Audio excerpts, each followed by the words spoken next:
Hello everyone, welcome back to my YouTube channel law and order. स्वागत है आपका abetment के एक और नए वीडियो में।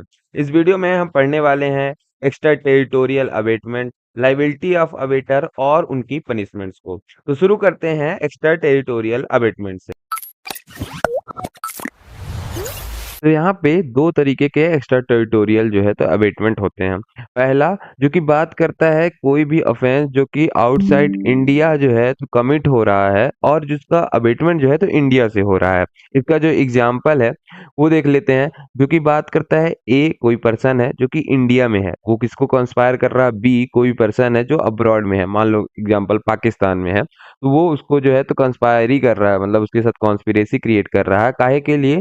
For a cyber crime affecting India, मतलब कोई भी साइबर क्राइम, जैसे कि मान लो कोई भी डाटा कलेक्शन है किसी भी ऑफिस का, तो उसका जो है तो ये लोग जो है तो दोनों कॉन्स्पिरेसी करते हैं कि हम कलेक्ट कर लेंगे, और वो जो है तो इनडायरेक्टली इंडिया को अफेक्ट कर रहा है या कि डायरेक्टली भी अफेक्ट कर रहा है। तो यहाँ पे जो ए है वो लाइबल होगा under section 47।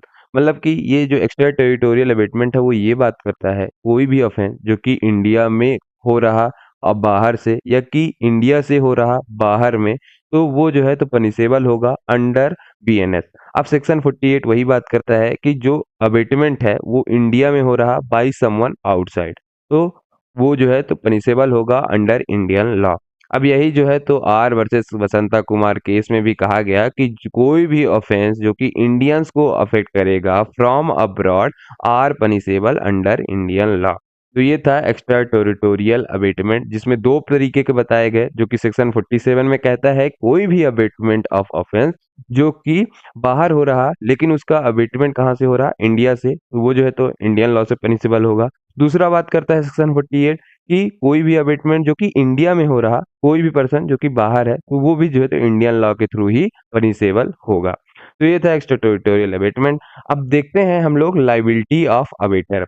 Liability of abettor में दो चीजें हैं। एक सेक्शन 50 बात करता है कि अगर कोई भी अवेटर और एक्टर हैं और उनकी अगर डिफरेंट इंटेंशन है, तो वो जो पर्सन है ना अवेटर, वो स्टिल लाइबल कहलाएगा उस चीज के लिए। मतलब कि अगर कोई भी पर्सन है, एग्जाम्पल के थ्रू देखते हैं, कोई भी ए पर्सन है, वो क्या करता है कि अवेट करता है बी को कि तुम रॉबरी करो, ठीक है।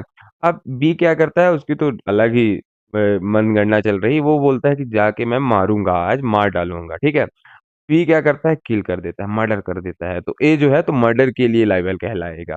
मतलब सेक्शन 50 ये लाइबिलिटी बात करता है कि अगर डिफरेंट इंटेंशन भी हुई अबेटर और एक्टर की, और अबेट कर रहा कोई भी पर्सन, तो वो जो है तो स्टिल लाइबल कहलाएगा उस चीज के लिए।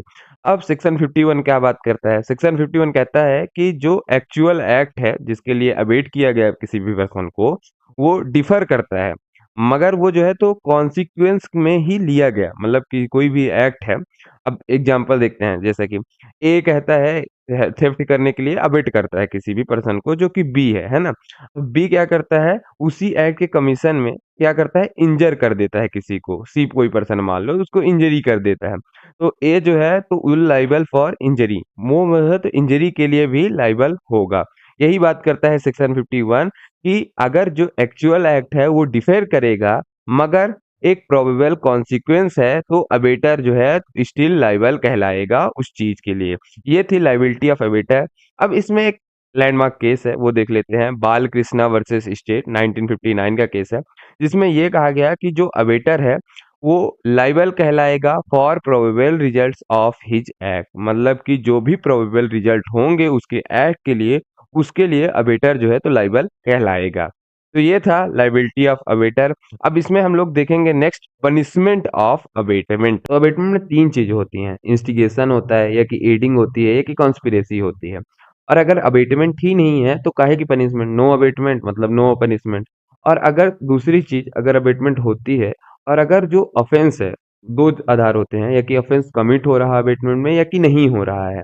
तो अगर ऑफेंस कमिट हो रहा है तो उसकी सेम पनिशमेंट होगी जो कि ऑफेंडर को दी जाएगी, जो कि सेक्शन 49 में बात करता है भारतीय न्याय संहिता के। तो यहाँ पे अगर एग्जाम्पल के थ्रू हम समझे, तो कोई भी पर्सन है वो अब एक्टर है, और जो अवेटर है जो अवेट कर रहा है, और अगर उसने एक्टर ने मर्डर कर दिया तो उसको सेम पनिशमेंट मिलेगी जो कि एक्टर को मिलेगी, जो कि ऑफेंडर को मिलेगी। अब दूसरी चीज इसमें क्या बात करता है, जहाँ पे ऑफेंस जो है तो कमिट ही नहीं हुआ हो, तो वहाँ पे सेक्शन 55 और 56 और 57 जो है तो अप्लाई होते हैं। तो इन सेक्शन को थोड़ा हम एक टेबल से समझने की कोशिश करेंगे। देखते हैं टेबल। चार्ट में नज़र डालें हम तो इसमें बात करता है सेक्शन 555 ये बात करता है कि जहाँ पे जो पनिशमेंट है वो कि इम्प्रिजनमेंट ऑफ लाइफ है या कि डेथ पेनल्टी है। तो वहाँ पे क्या होगा, जो पनिशमेंट है वो 7 ईयर्स तक की होगी और 14 ईयर्स अगर इंजरी हो जाती है। इसमें क्या है, सिनेरियो है अबेटमेंट ऑफ मर्डर हुआ लेकिन वो हुआ नहीं तो 7 ईयर्स तक की पनिशमेंट हो सकती है या कि 14 ईयर्स अगर इंजरी हो जाती है। दूसरा 56 क्या बात करता है कि जहाँ पे इम्प्रिजनमेंट है, ठीक है, कोई भी ऑफेंस है जिसकी जो सजा है वो इम्प्रिजनमेंट हो सकती है, कोई भी टर्म एक्स वाई जेड। तो वहाँ पे जो है तो 1/4 ऑफ मैक्सिमम टर्म जो है तो अबेटर को दी जा सकती है पनिशमेंट। दूसरी चीज इसी में क्या बात करता है, पब्लिक सर्वेंट के फेलियर पे, अगर कोई भी पब्लिक सर्वेंट है वो उसकी जो ड्यूटी है वो जो है तो वो निभाना है उसको, लेकिन वो ओमिट कर रहा है, तो वहां पे उसको हाफ ऑफ मैक्सिमम टर्म जो है पनिशमेंट मिलेगी अगर वो ओमिशन जो है तो करता है ना, वो एक्ट हो रहा है या नहीं हो रहा है वो नहीं मतलब है, अगर वो अपना पब्लिक सर्वेंट फेलियर हो रही है उसकी ड्यूटी, तो वहां पे उसको हाफ ऑफ मैक्सिमम टर्म की पनिशमेंट मिल जाएगी। कि जहाँ पे अबेटमेंट जो है तो 10 से ज्यादा लोगों द्वारा, मतलब एक पब्लिक के द्वारा किया गया हो, तो वहां पे 7 ईयर तक की जो है तो सजा हो सकती है या कि फाइन जो है तो दिया जा सकता है। फाइन जो है तो मैंडेटरी है या कि नहीं। तो यहाँ पे ये जो है तो 55, 56 और 57 जो है तो पनिशमेंट की बात करते हैं, जहाँ पे जो ऑफेंस है अबेटमेंट का वो कमिट नहीं होता है। तो ये था पनिशमेंट ऑफ अवेटमेंट। इसी के साथ हमने अवेटमेंट के कॉन्सेप्ट को पढ़ लिया है, और अगर आपको इस वीडियो से रिलेटेड कोई भी डाउट हो तो कमेंट सेक्शन में बताना मत भूलिएगा। और अगले वीडियो में हम लोग बात करेंगे कॉन्स्पिरेसी के बारे में, तो उसके लिए मेरे चैनल को सब्सक्राइब कर लीजिएगा, लाइक कर लीजिएगा और अपने दोस्तों को शेयर जरूर करिएगा। तो मिलते हैं नेक्स्ट वीडियो में, तब तक के लिए बाय बाय, थैंक यू।